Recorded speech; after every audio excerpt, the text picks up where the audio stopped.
right, we are on chapter 2 of the Song of Achilles. Chapter 2. I was summoned to the king. I remember hating this, the long walk up the endless throne room. At the front, I knelt on stone. Some kings chose to have rugs there for the knees of messengers who had long news to tell. My father preferred not to. King Tyndareus' daughter is finally ready for marriage, he said. I knew the name. Tyndareus was king of Sparta and held huge tracts of the ripest southern lands, the kind my father coveted.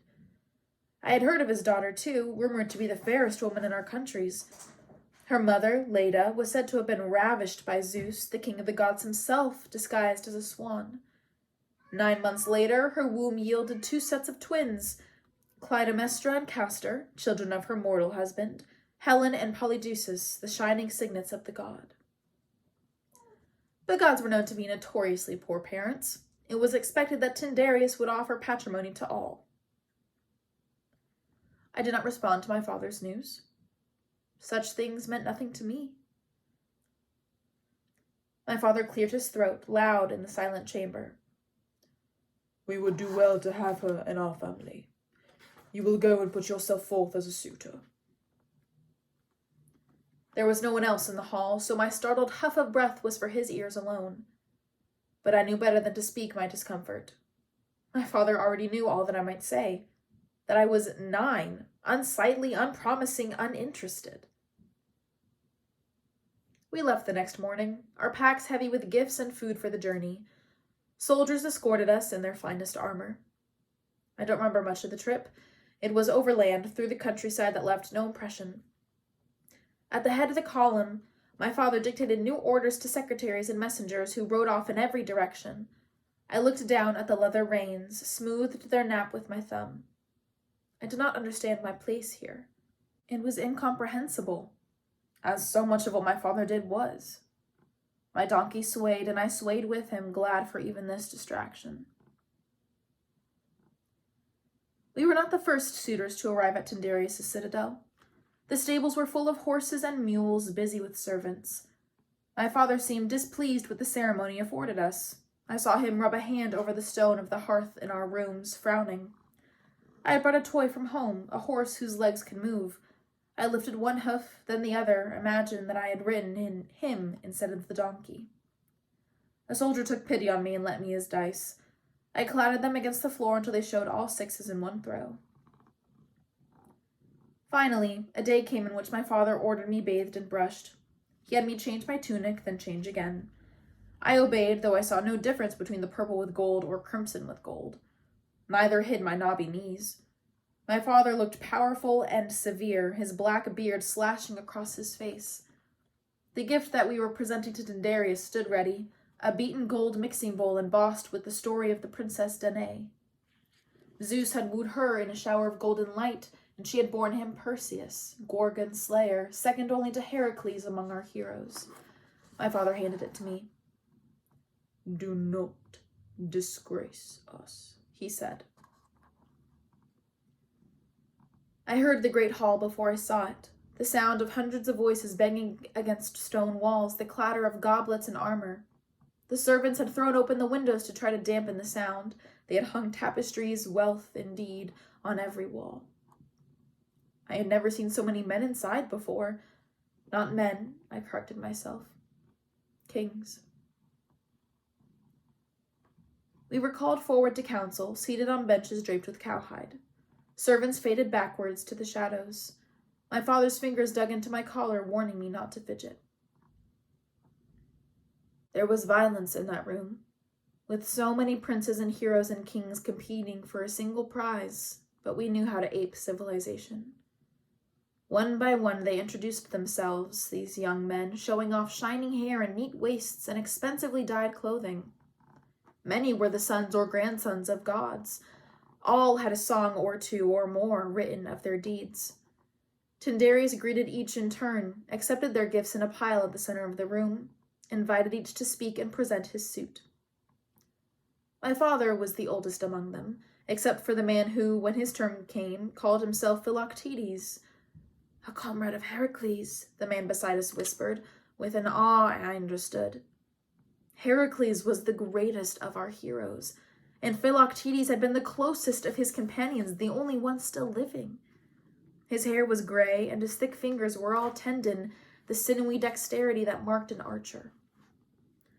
And indeed, a moment later he held up the largest bow I had ever seen, polished yew wood with a lionskin grip. The bow of Heracles, Philoctetes named it, given to me at his death. In our lands, a bow was mocked as the weapon of cowards. But no one could say such a thing about this bow. The strength it would take to draw it humbled us all. The next man, his eyes painted like a woman's, spoke his name. Idomeneus, king of Crete. He was lean, and his long hair fell to his waist when he stood. He offered rare iron, a double-headed axe, the symbol of my people. His movements reminded me of the dancers that my mother liked. And then Menelaus, son of Atreus, seated beside his hulking, bear-like brother Agamemnon. Menelaus's hair was a startling red, the color of fire-forged bronze. His body was strong, stocky with muscles, vital.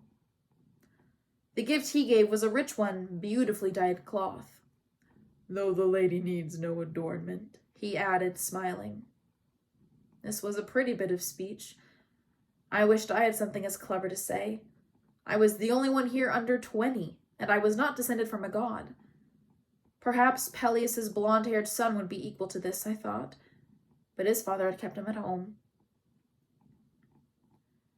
Man after man, and their names began to blur in my head. My attention wandered to the dais, where I noticed for the first time the 3 veiled women seated at Tyndareus' side. I stared at the white cloth over their faces, as if I might be able to catch some glimpse of the woman behind it. My father wanted one of them for my wife. 3 sets of hands, prettily adorned with bracelets, lay quiet in their laps. One of the women was taller than the other 2. I thought I saw a stray dark curl peek from beneath the bottom of her veil. Helen is light-haired, I remembered, so that one was not Helen. I had ceased to listen to the kings. Welcome, Menoetius. The speaking of my father's name startled me. Tyndareus was looking at us. I am sorry to hear of the death of your wife. My wife lives, Tyndareus. It is my son who comes today to wed your daughter. There was a silence in which I knelt, dizzied by the spin of faces around me. Your son is not yet a man. Tyndareus' voice seemed far away. I could detect nothing in it. He need not be. I am man enough for both of us. It was the sort of jest our people loved, bold and boasting, but no one laughed. I see, said Tyndareus. The stone floor dug into my skin, yet I did not move. I was used to kneeling. I had never before been glad of the practice in my father's throne room. My father spoke again in the silence. Others have brought bronze and wine, oil and wool. I bring gold, and it is only a small portion of my stores. I was aware of my hands on the beautiful bowl touching the story's figures. Zeus appearing from the streaming sunlight, the startled princess, their coupling. My daughter and I are grateful that you have brought such a worthy gift, though paltry to you. A murmur from the kings. There was humiliation here that my father did not seem to understand. My face flushed with it. I would make Helen the queen of my palace, for my wife, as you know well, is not fit to rule. My wealth exceeds all of these young men, and my deeds speak for themselves.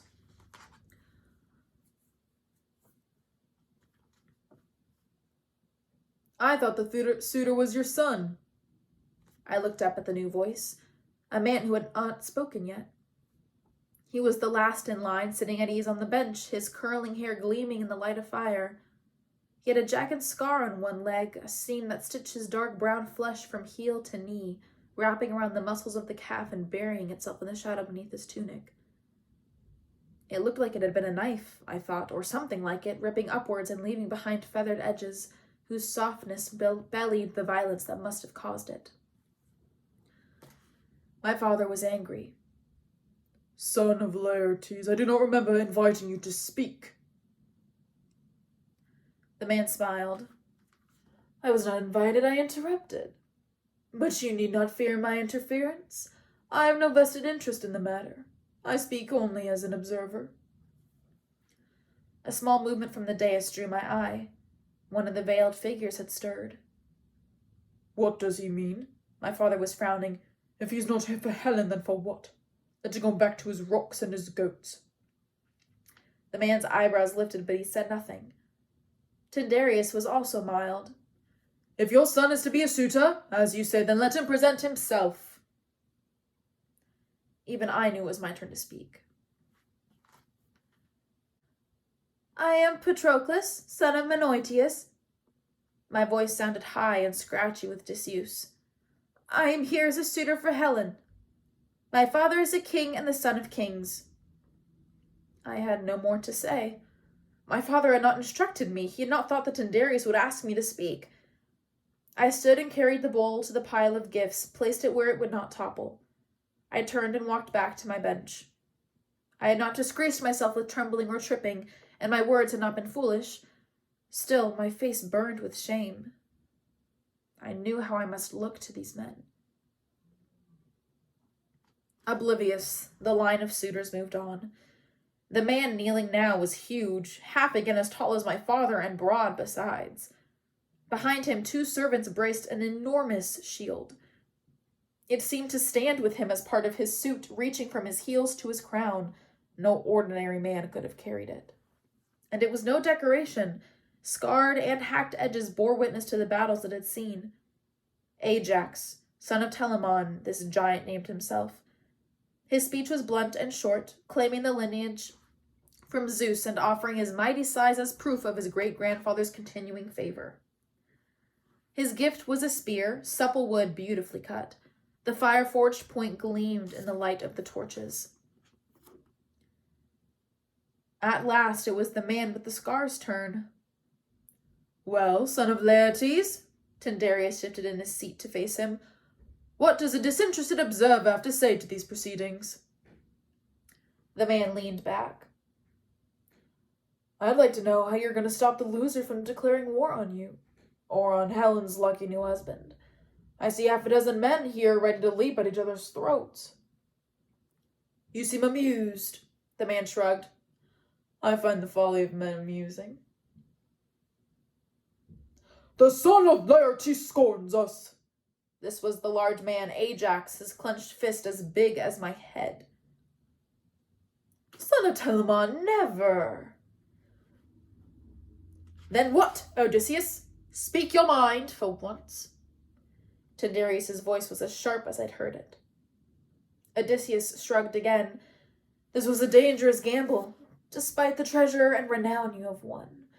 Each of these men is worthy and knows it. They will not be so easily put off. All this you have said to me in private? My father stiffened beside me. Conspiracy. His was not the only angry face in the hall. True, but now I offer you a solution. He held up his hands empty. I have brought no gift and do not seek to woo Helen. I am a king, as has been said, of rocks and goats. In return for my solution, I seek from you the prize that I have already named. Give me your solution and you shall have it. Again, that slight movement from the dais. One woman's hand had twitched against her companion's dress. Then here it is. I believe that we should let Helen choose. Odysseus paused to allow for the murmurs of disbelief. Women do not have a say in such things.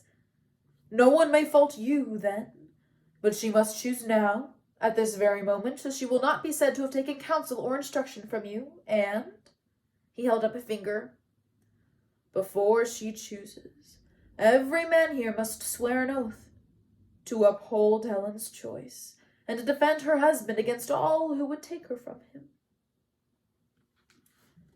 I felt the unrest in the room. An oath? And over such an unconventional matter as a woman choosing her husband? The men were suspicious. "Very well."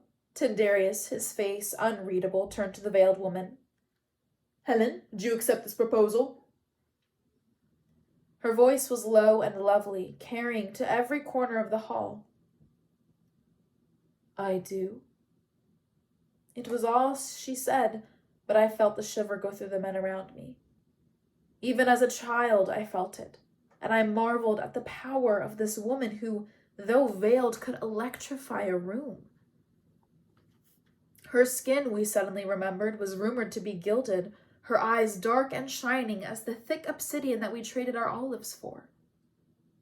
At that moment, she was worth all the prizes in the center of the hall and more. She was worth our lives. Tyndareus nodded. "Then I decree that it is so. All those who wish to swear will do so now." I heard muttering, a few half-angry voices, but no man left. Helen's voice and the veil, gently fluttering with her breath, held us all captive. A swiftly summoned priest led a white goat to the altar. Here, inside, it was more propitious choice than a bull, whose throat might slash unwholesomely upon the stone floor. The animal died easily, and the man mixed its dark blood with the cypress ash from the fire. The bull hissed loud in the silent room. "You will be first?" Tyndareus pointed to Odysseus.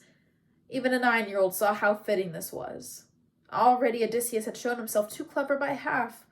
Our ragged alliances prevailed only when no man was allowed to be too much more powerful than another.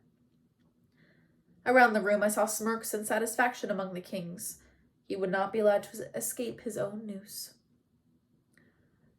Odysseus's mouth quirked in a half-smile.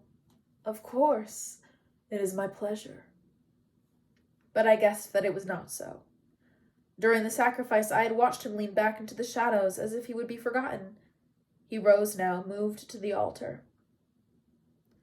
"Now, Helen," Odysseus paused, his arm half extended to the priest, "remember that I swear only in fellowship, not as a suitor. You would never forgive yourself if you were to choose me." His words were teasing and drew scattered laughter. We all knew it was not likely that one so luminous as Helen would choose the king of barren Ithaca. One by one, the priest summoned us to the hearth, marking our wrists with blood and ash, binding as chains. I chanted the words of the oath back to him, my arm lifted for all to see. When the last man had returned to his place, Tyndareus rose. "Choose now, my daughter." "Menelaus." She spoke without hesitation, startling us all. We had expected suspense, indecision. I turned to the red-haired man who stood, a huge grin cracking his face. In outsized joy, he clapped his silent brother on the back. Everywhere else was anger, disappointment, even grief. But no man reached for his sword. The blood had dried thick on our wrists. "So be it." Tyndareus stood also. "You shall have my Helen, even as your worthy brother once claimed my Clytemnestra." He gestured to the tallest woman as though she might stand. She did not move. Perhaps she had not heard.